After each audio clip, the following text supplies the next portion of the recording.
Vamos então dar continuidade à nossa apresentação e agora a gente vai falar um pouco sobre os grupos de apoio que nós temos nos cursos online do portal e que são, na verdade, a parte mais importante do curso, e a gente vai entender agora o porquê. Como nós já vimos, o padrão dos cursos online é simplesmente aquela interação pessoa e máquina sem a participação da equipe organizadora, porque a maioria dos online são tudo venda de certificado.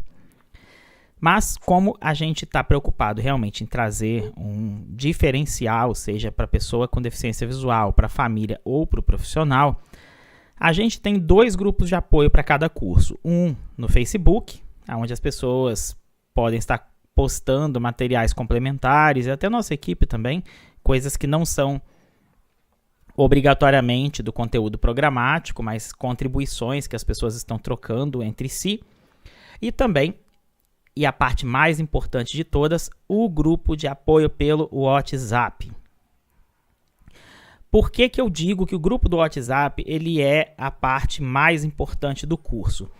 Porque é ali que os usuários, os familiares e os profissionais vão mostrar quem eles realmente são, suas dúvidas, suas inseguranças e talvez até, por que não dizer, os seus preconceitos. Por que eu digo isso? Porque é muito comum a gente ver o aluno chegando pelo ambiente virtual de aprendizagem, fazendo questionários lindos, maravilhosos, trabalhos escritos totalmente dentro dos padrões acadêmicos, e aí quando a pessoa abre a boca para falar no curso, a gente às vezes percebe a visão que ela tem daquilo que a gente já falou, né, do cego pobre coitado, de estar confundindo às vezes o conceito de cegueira com baixa visão. Às vezes tem gente que só tem a percepção de luz e o profissional está dizendo que tem baixa visão. Então é ali que a gente vai detectar aonde realmente existem essas lacunas a serem preenchidas, e a gente vai estar podendo trocar experiência, seja com o deficiente visual, seja com o familiar ou com o profissional que veio para se capacitar no atendimento. Então é bem corriqueiro que as pessoas chegam, até se assustam um pouco, né? Do tipo assim, eu não estou acostumado a ter que falar por voz num curso online, eu achei que seria somente eu e a máquina. E é aí que o pessoal se engana. Então quem vier fazer um curso no portal já venha sabendo. Não vai ficar restrito somente a vamos ler a apostila, assistir videoaulas e fazer questionários. Isso aí seria um completo absurdo da nossa parte se a gente fosse vender um curso nesse formato. Como eu sempre falei, a gente vende o nosso atendimento, o nosso acompanhamento individualizado para cada pessoa. E é isso daí que faz a diferença. É esse profissional acompanhando ali, 7 dias por semana, 30 dias por mês, do começo ao final do curso, dialogando com o aluno, trocando experiência com ele, ouvindo suas necessidades e dando o retorno necessário. É isso que faz a diferença. E aí, se a gente fosse partir do princípio do que é o padrão dos cursos online, realmente as pessoas estariam cobertas de razão de dizer assim, a mobilidade online é um absurdo. Eu também acharia um completo absurdo se fosse aquela mera venda de certificado que se faz por aí. Só que, sabendo disso, foi exatamente por isso que eu pedi demissão de 2 concursos públicos de nível superior, porque eu estava vendo que a coisa estava extremamente mal feita, seja no presencial, seja no online, e a gente precisava ter uma formação séria, vinda de deficientes visuais, com preparo necessário, com o currículo necessário para desempenhar essas funções, e isso era uma lacuna que estava gritante no Brasil, e a melhor forma da gente alcançar o Brasil inteiro foi pelo online. A gente fez a coisa certa. Bem, então deixa eu só terminar de ler os tópicos aqui sobre o grupo de apoio. Bolinha Facebook X, bolinha troca de experiência entre os, bolinha mediação dos profissionais, bolinha quem faz sozinho, X quem faz em grupo. Quem faz sozinho versus quem faz em grupo. Inclusive, eu até prefiro que as pessoas façam esses cursos no grupo, porque a maioria das pessoas que fazem o curso sozinho, essas pessoas acabam desistindo do meio do caminho, porque elas não criam aquele sentimento de pertencimento ao grupo, de se identificar com a dificuldade do colega, com a solução do colega, porque às vezes uma pessoa tem uma dúvida e quando você está numa turma, a gente vai responder a dúvida de um que vai acabar servindo para os outros. E não adianta querer pensar que pessoas aprendem com máquinas, que no final das contas, pessoas aprendem com pessoas. São as relações sociais, é a troca de experiência que vai trazendo essa maturidade, como assim dizer, para cada um dos participantes. É quando a gente vê a dificuldade do outro, a superação do outro. E não adianta eu, enquanto profissional, até eu sou o coordenador de todos os cursos do portal, estar dizendo como é que se deve fazer, que às vezes a pessoa que está numa condição desfavorável, às vezes geográfica, que está num local que tem poucos recursos e coisa assim, ela pode pensar assim, Wagner, é bem fácil para você que mora num local com uma boa infraestrutura, tá falando sobre mim. E aí quando ele vê que o colega dele da turma também está na mesma situação que ele, ou às vezes alguns estão em situações até piores, e estão conseguindo, então isso serve de motivação para que essa pessoa se espelhe, se troque experiência com aquela outra pessoa, e aí eles vão crescendo juntos. Então eu tenho muita preferência pelos alunos que eles façam em grupo. E outra coisa que eu não tinha comentado ainda é quando o profissional, o terapeuta, vem fazer o online, que a gente vai colocá-lo obrigatoriamente nesse grupo para que ele possa ver a realidade da pessoa cega que está fazendo, a realidade e o ponto de vista e as necessidades dos familiares que estão fazendo. Então ali é um espaço de troca que não só a família ganha, mas o terapeuta e o deficiente visual também, porque todo mundo faz na mesma turma. Então, como vocês estão percebendo, não adianta a pessoa ter acesso ao material didático do portal e falar assim, eu consegui o material didático do portal. O material didático ele é somente um material de apoio. Seria a mesma coisa você pegar um livro didático de escola e falar, pronto, agora eu estou formado porque eu consegui o livro que se estuda na série tal. Se você não tem um mediador para poder estar te apoiando, um professor, um fisioterapeuta, um psicólogo, uma equipe toda de apoio para poder te orientar como você vai usar aquela ferramenta, aquilo ali vai ser somente um livro. Então, se algum dia algum de vocês tiver acesso ao nosso material, lembre-se, aquilo dali não é suficiente, tá?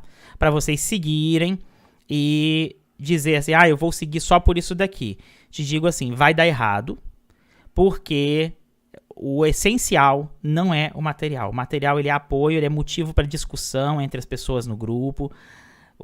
A interação ela acontece toda pelo grupo. E o material é somente apoio. Então, se algum dia alguém tiver acesso, tome muito cuidado, porque o curso não é aquilo dali. O curso é tudo junto, é o apoio da nossa equipe, é a interação entre os colegas, enfim, é a mistura de tudo apoiado pelo material didático, tá bom? Então, próximo slide aqui. Apresentação, slide 18, aspectos psicológicos.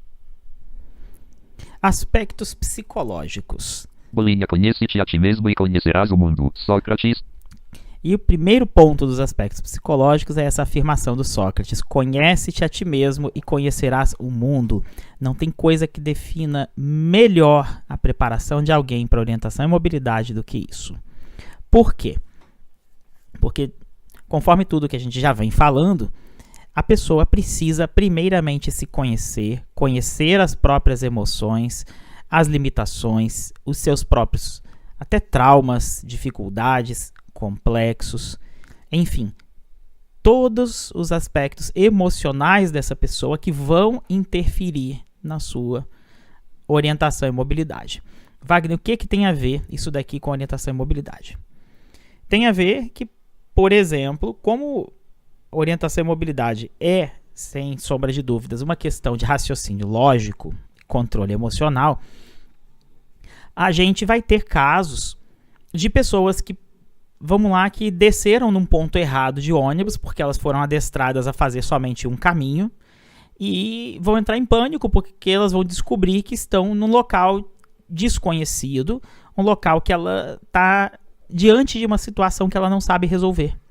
Então, às vezes, numa coisa boba como essa, de descer no ponto de ônibus errado e agora, meu Deus do céu, as pessoas entram em pânico de tal forma de que elas voltam para casa e nunca mais saem sozinhas. Dominam todas as técnicas de bengala, mas vai ser travada, vai ser limitada pelo seu emocional, porque a situação saiu do controle. Acho que eu já contei nesse slide aqui ali para trás a situação de um colega reabilitado por uma grande instituição de São Paulo que chegou em Porto Alegre e não tinha dinheiro, só tinha cartão, e aí me telefona, desesperado: Wagner, eu descobri que as passagens para o interior do Rio Grande do Sul, o guichê do Intermunicipal não aceita cartão de crédito, o que eu faço? Só que detalhe, ele estava de cara aberta a chorar desesperadamente no meio da rodoviária de Porto Alegre. Eu falei: você tem cartão de crédito? Tenho, tô falando que eu tenho. Então você faz assim, ó, vai ali na lanchonete, a passagem para Porto Alegre, Bento Gonçalves é R$35, oferece R$40 ao rapaz da lanchonete e fala com ele para ele te dar só 35, porque assim você troca dinheiro e ele tem um lucro com isso daí. E aí ele, sabe que essa ideia funciona? E aí veio uma pessoa da fila, que tava vendo ele de cara aberta chorar no telefone, e falou: eu te dou o dinheiro da passagem, não se preocupa não. E ele desesperado: não, eu tenho trabalho, eu sou funcionário público, eu ganho quase R$10.000, eu não preciso de dinheiro não, eu tenho cartão. E aí o rapaz da fila falou assim: sim, você pode ganhar o que você quiser lá fora, mas aqui você tá sem dinheiro, eu pago tua passagem. E aí no final ele não aceitou, foi na lanchonete, trocou e resolveu o problema. Mas agora olha o quanto causou de transtorno para ele, o quanto ele se sentiu constrangido publicamente por causa de uma questão de descontrole emocional, de falta de preparo, porque os cursos em geral eles preparam você para técnica, mas eles não preparam o seu emocional. Então, quando a gente vai acostumando, assim, né, qual é a maneira, o que é o raciocínio lógico, a gente já viu, né? É resolver um problema da maneira mais fácil, no menor tempo possível, com o menor esforço. Então, se a gente aprende a trabalhar com raciocínio lógico, a gente conhece as nossas limitações, a gente trabalhando essas limitações todas, depois a gente vai poder viajar para o mundo inteiro. Ah, eu cheguei num país que fala, sei lá, fala coreano, fala turco, e eu não sei falar turco. E aí eu vou fazer o quê? Eu vou sentar no chão e chorar? Não, eu vou ter que inventar alguma maneira de me comunicar, nem que eu fale em português.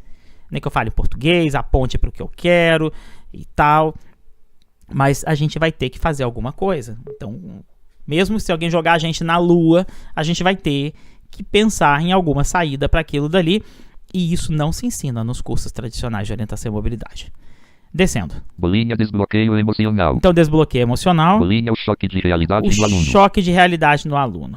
Isso daí é uma coisa que a gente faz no começo do nosso curso, porque a gente precisa deixar o aluno da gente preparado para todas as situações, a começar pelas limitações impostas pela família, pela sociedade próxima, pelos amigos da família, porque às vezes acontece da família estar ajudando na reabilitação da pessoa com deficiência visual, e aí vem a melhor amiga da mãe da pessoa e fala assim: eu não acredito que você está fazendo isso, como é que você está tendo a capacidade de deixar o seu filho andar sozinho, você não cuida do seu filho?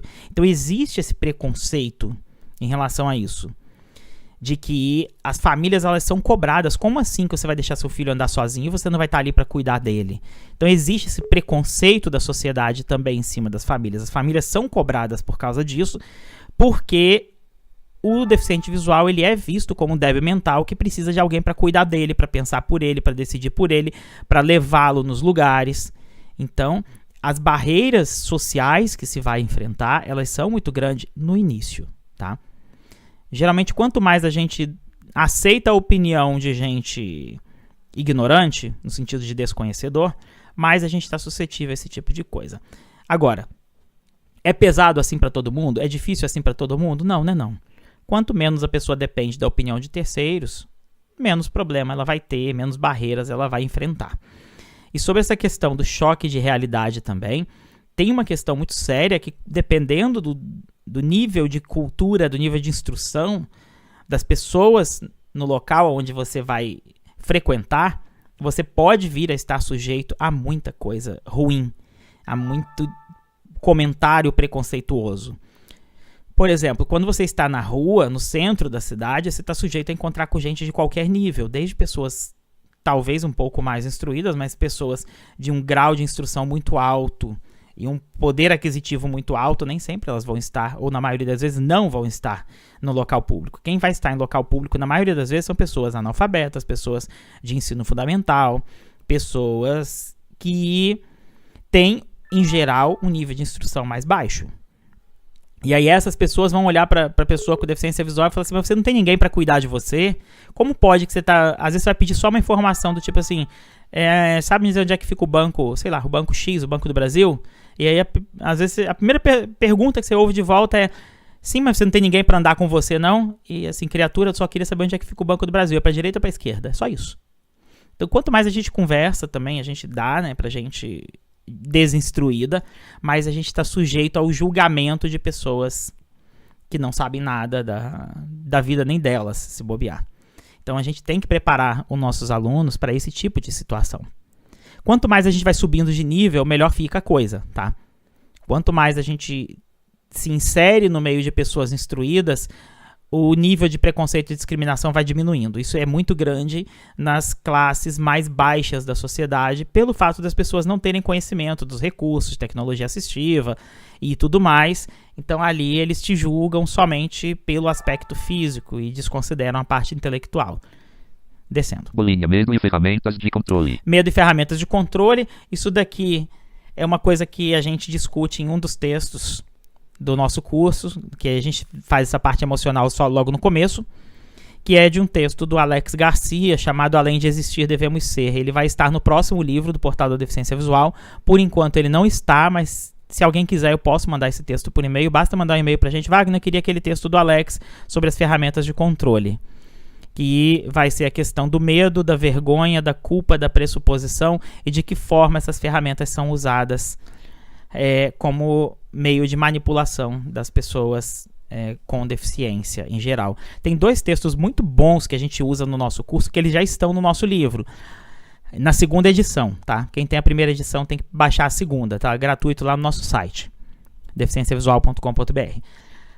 Um dos textos é o da Camila Gandini, Laços que Aprisionam, que é um texto muito bom, que ele associa essas questões psicológicas do deficiente visual com a lavagem cerebral, faz uma relação, né, com a lavagem cerebral e com a síndrome de Estocolmo. Vale a pena ler esse texto, principalmente o pessoal da área da psicologia.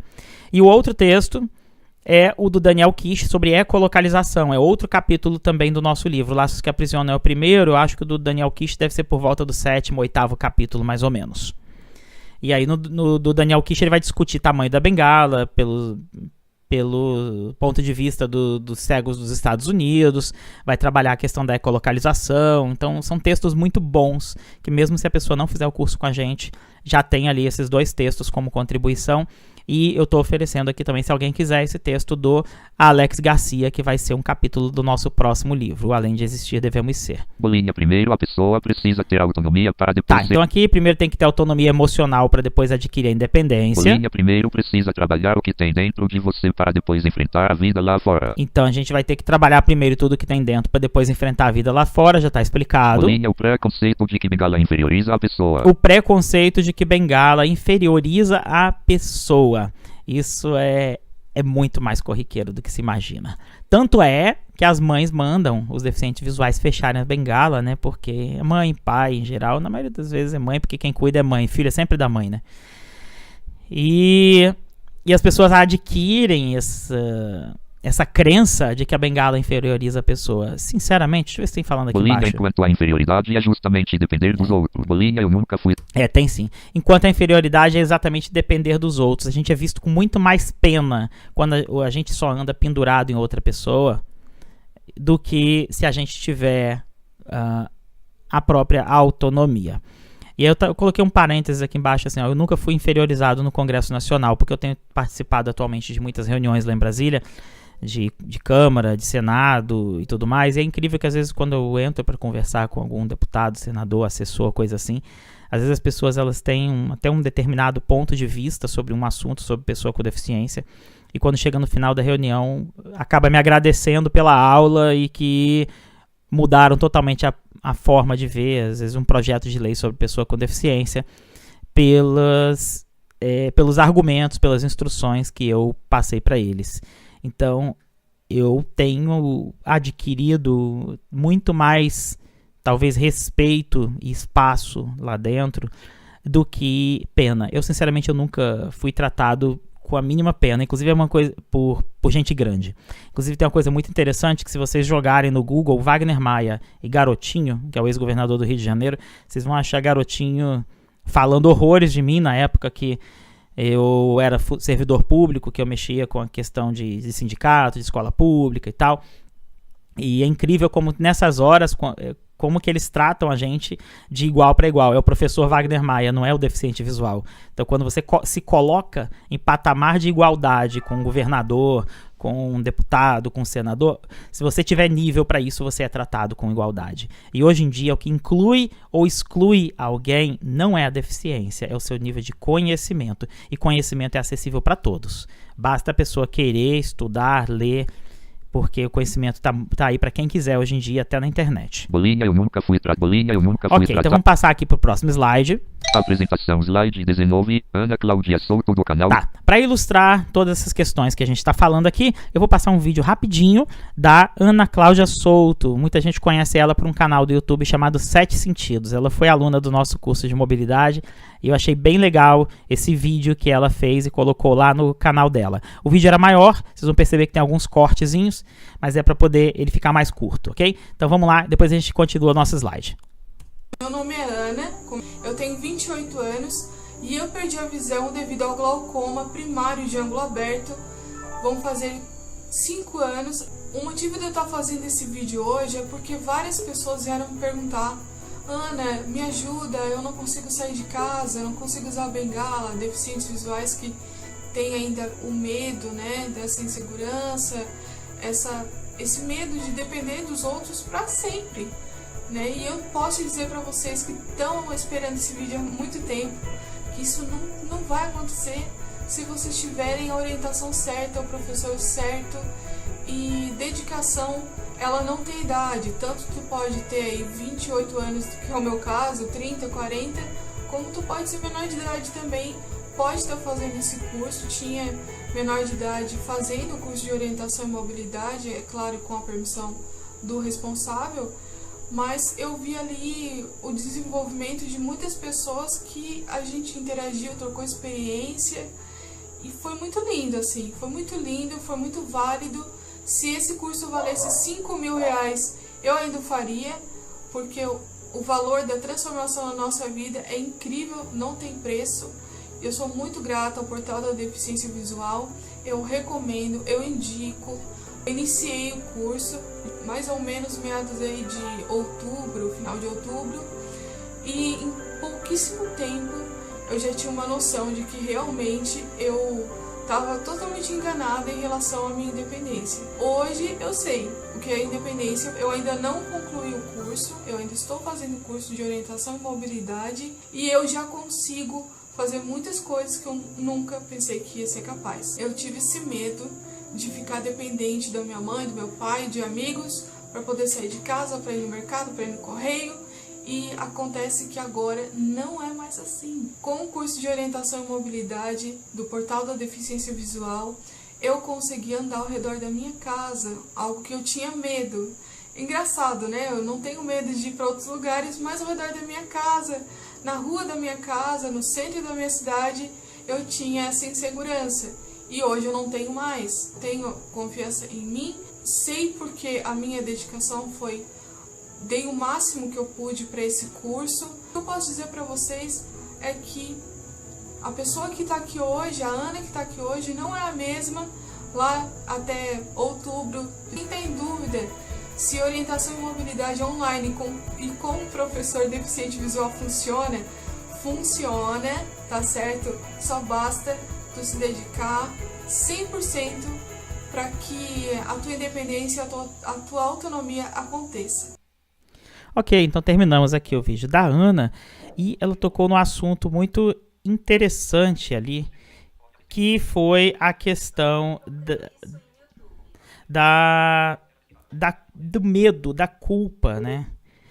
Eu não andava sozinho ao redor da minha casa. Eu viajava, ia para todos os lugares, mas não conseguia andar próximo da minha casa. Isso aí vai cair exatamente no que a gente falou ali atrás, daquele texto do Alex Garcia que ele fala, né, que o deficiente visual confunde culpa, medo e vergonha. Então, essa questão aí do medo, da culpa e da vergonha vai cair naquilo, né? Que se eu andar próximo da minha casa, a minha família vai ser cobrada pelos vizinhos. Como que você deixa fulano andar sozinho? Pela aquela ideia que Camila defende no texto do Laços que Aprisionam, né? Que ela faz a retrospectiva histórica da pessoa com deficiência, que deficiente é uma vergonha para a família que tem que ficar guardado dentro de casa. Então, se você deixa ele sair na rua, você está expondo o ponto fraco da sua família, que você recebeu um castigo de Deus. Esses assuntos estão bem melhor tratados no texto. Eu acho que vocês deveriam pegar ali e ler para poder eu não ter que perder muito tempo aqui no slide, tá? Então fica aí a recomendação para poder baixar e ler o livro. E isso aqui não acontece só com gente que veio parar no nosso curso, não. Tem professores aposentados do Benjamin Constant que falam para mim: Wagner, lá na minha cidade, do interior de não sei aonde, eu não uso bengala. Eu só uso bengala quando eu tô no Rio de Janeiro, quando eu tô em São Paulo. Mas quando eu vou lá pro interior, onde a minha família mora, eu não uso bengala. E aí a gente volta na mesma coisa, né? Do sentimento de culpa e vergonha que não foi trabalhado. E às vezes são professores bem renomados no Brasil. E pelo fato de terem deficiência visual e que foram reabilitados somente pelo lado da técnica, acabaram não tendo isso daí trabalhado. E hoje em dia, graças a Deus, os alunos formados por nós, eles têm a tranquilidade, a segurança de andar em qualquer lugar e sempre tá tudo bem. Se tiver culpa de alguém na história para resolver problema emocional, que seja dos outros, dos nossos alunos não. Próximo. Apresentação slide 20, papel da família bolinha presencial. A família proíbe o deficiente visual de utilizar a bengala bolinha. O caso da minha mãe bolinha. As mães guardam a bengala dos filhos na bolsa no final da aula bolinha online. A família faz as atividades junto com o aluno bolinha. O caso de Amanda, mãe da Samara. Ok, então aqui o papel da família. Como funciona uma aula de mobilidade presencial?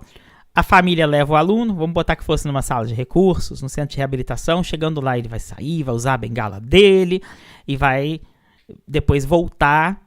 Acabou a aula, a professora entrega a criança para a mãe ou adolescente. A mãe pega a bengala dessa pessoa, dobra, guarda na bolsa e vambora que acabou a sua aula. Pronto, mobilidade era ali, não é dentro de casa não. Do lado dos pais, essa criança não vai poder usar bengala. E inclusive, a coisa é tão assim que até comigo também já aconteceu. Aí, quando eu conto uma história pessoal, o pessoal fala assim: Wagner fica levando os problemas dele pro curso. Mas é assim, eu trabalho com deficiente visual desde 1996, já faz um tempinho, né? E eu vejo muito isso daí acontecer. Teve uma certa vez que eu tava chegando de viagem, acho que eu tava indo de Bento Gonçalves na casa dos meus pais visitá-los. E a minha mãe vira pra mim e fala assim: pode fechar a bengala que eu te guio. Eu falo assim: não, vou continuar com ela, não vou fechar não. Sim, mas se eu tô te guiando, você não confia em mim?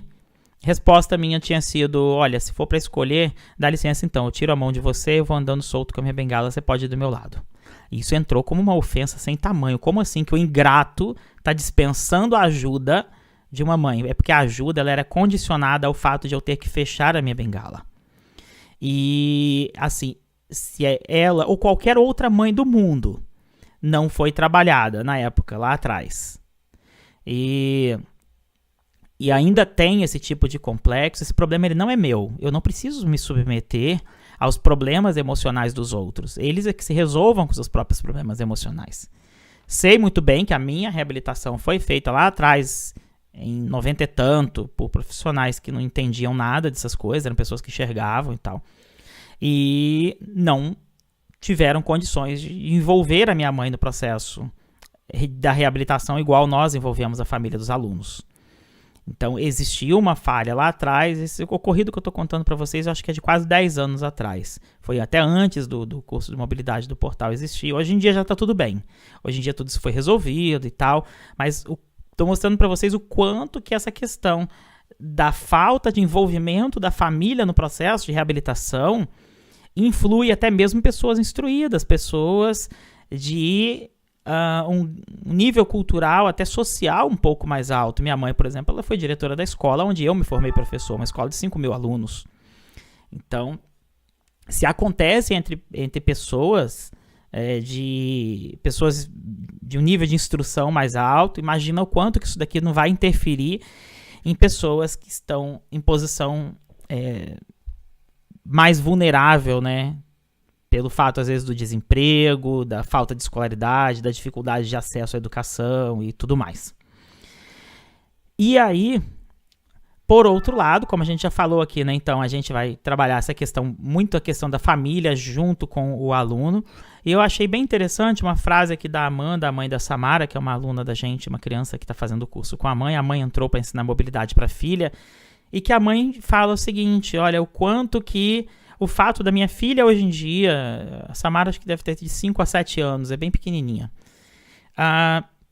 está usando hoje em dia uma bengala, está podendo andar solta de mim na rua, o quanto que isso daí me deu mais independência para mim, porque a minha filha já não é tão dependente de mim, e o quanto que isso abriu portas e as pessoas até respeitam mais a minha filha, porque quando você está carregando, aí eu tô falando carregando mesmo, um deficiente visual pendurado para baixo e para cima, e ele não usa a bengala, fica todo mundo assim, o que houve com ele e tal, porque como não tem uma bengala ali para dizer que a pessoa é um deficiente visual de verdade, ela fica se passando no máximo por um bêbado, uma pessoa que esbarra em todo mundo. Então, tem muitos constrangimentos, e quando a gente coloca um instrumento de proteção, que é a bengala, na mão dessa criança, adolescente, adulto que seja, ela vai passar a ser tratada com muito mais respeito, seja por um motorista de ônibus, seja em qualquer lugar onde vai ser atendido, enfim, a forma de tratamento ela muda, e não é por pena, é por respeito. Eu acho isso muito interessante e é muito legal a gente ver quando uma mãe vem falar pra gente o quanto que a vida dela melhorou depois que a filha passou a usar bengala. Próximo slide. Apresentação slide 21. Idade da bengala, bolinha. Uso da bengala a partir da primeira infância, bolinha. Instituição da bengala fora da primeira infância vai de encontro à estimulação precoce, bolinha. Fisioterapia não entende a bengala a partir da adolescência. Ok, idade da bengala. Quando que uma criança deve começar a usar bengala? Inclusive eu recebo, né, muitas perguntas sobre isso. E às vezes até questionamento também, porque as pessoas dizem assim, Wagner, inclusive até uma das alunas da gente, uma mãe de aluna da gente, mandou um áudio de uma outra mãe de outro deficiente visual, uma vez para mim, falando assim, olha só, Wagner, que deprimente esse tipo de situação. Que às vezes as mães chegam no serviço de reabilitação para querer botar o filho na orientação e mobilidade, e esses centros de reabilitação falam que, geralmente, as instituições de cegos, tá? Os CER de hoje em dia, os centros especializados em reabilitação já estão vindo com outra mentalidade mais atualizada. Mas as instituições antigas, as mais tradicionais, elas dizem, olha, não está na idade ainda, seu filho ainda está muito pequeno, a gente só vai, aí tem algumas que falam que só vai ensinar a partir dos 12, dos 14, dos 16 e dos 18, ou uma ou outra, né? E agora, vamos trazer isso aqui um pouquinho para o lado da fisioterapia. Imagina que você tem uma criança que precisa de uma cadeira de rodas para poder ela ir para a escola, para ela se locomover. É concebível, pelo ponto de vista da fisioterapia, que você não vai colocar essa criança numa cadeira de rodas ou numa bengala de apoio, que é chamado de muleta, né? E vai deixar ela em cima de uma cama até os 18 anos, para depois começar a reabilitação. E lá nos 18 anos, quando você começar, aí você vai exigir que essa pessoa agora precisa andar, agora ela precisa interagir, agora ela precisa tudo, mas você deixou essa criança 18 anos da vida dela jogada em cima de uma cama porque alguém falou que ela não poderia usar cadeira de roda antes de 18 anos. Isso é concebível? Não é, né? Então por que ainda nos dias de hoje se tolera que essas instituições de deficientes visuais estejam ditando quando que essa criança vai poder começar a sua reabilitação e orientação e mobilidade? Isso não cabe mais nos dias de hoje. A gente já passou dessa época faz muito tempo. Então, partindo desse princípio, quando que o portal recomenda o início do uso da bengala? No berço. Wagner, você vai botar uma bengala no berço para a criança? Não, uma bengala não. Mas essa criança pode ganhar um canudo para poder ela começar a cutucar as coisas, a ver o que tem, a brincar de passar o canudinho na grade do berço. a brincar de bater ali no móvel que tá fazendo barulhinho. E depois, quando essa criança for pro chão, que ela começar a engatinhar, ela pode ter um tubinho de plástico também, um canudinho um pouco mais resistente, para que ela possa cutucar as coisas, para que ela possa ver o barulho que faz quando ela bate com aquilo no armário, e aí ela sempre vai estar olhando as coisas com aquele canudinho na mão. Então isso tudo aí já entra no pré-bengala. E quando ela começar a ficar em pé, por que não ela já ter também uma bengala pequenininha? A gente pode comprar aquelas vassourinhas de criança que tem um cabinho de vassoura bem levinho, de 30 centímetros, 40 centímetros, arranca a vassourinha e deixa aquilo dali para a criança poder olhar as coisas com aquilo. Que uma bengala vai servir para a criança ver a altura de alguma coisa, tipo, seja um degrau para descer, ou seja ver alguma coisa que está acima dela que ela não consegue alcançar. Lógico, ela vai fazer umas bagunças, vai derrubar umas coisas de vez em quando, mas criança é sempre criança. Então, a gente não deve colocar um filho numa jaula até os 18 anos, como as instituições pregam, até os 12, para depois querer dizer assim, você agora tem que aceitar uma bengala. E aí depois, uma coisa que a gente ouve muito nas capacitações que a gente faz para os profissionais é assim, a minha instituição tem muito problema de aceitação, as crianças não aceitam. Sim, mas você só foi começar a querer ensinar reabilitação para ele a partir dos 12. Como que você vai deixar essa criança jogada sem nada de reabilitação até os 12 e depois você vai querer que ela aceite uma coisa que é diferente do que ela sempre conheceu? Então, quanto antes a gente começar esse trabalho de orientação e mobilidade, antes essa criança vai incorporar aquilo dali como parte integrante do seu corpo, da sua extensão tátil, da sua percepção tátil. A gente vai estar estendendo isso para o uso de um objeto que vai fazer o papel de uma bengala, seja um canudo, seja um cabo de uma vassourinha de brinquedo, seja o que seja.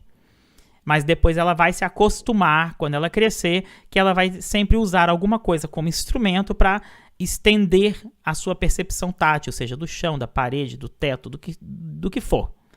Mas deixar para poder começar a reabilitação de uma criança em orientação e mobilidade a partir dos 12 anos é uma das atitudes mais nefastas, abominável que se pode fazer, porque reforça aquela questão do desamparo aprendido que a gente já abordou aqui. E que também está sendo muito abordado no texto do Daniel Kish, que é o capítulo do livro que eu recomendei. Então vamos parar por aqui, porque essa apresentação já está um pouco grande, e a gente continua a nossa conversa no próximo vídeo. Até lá!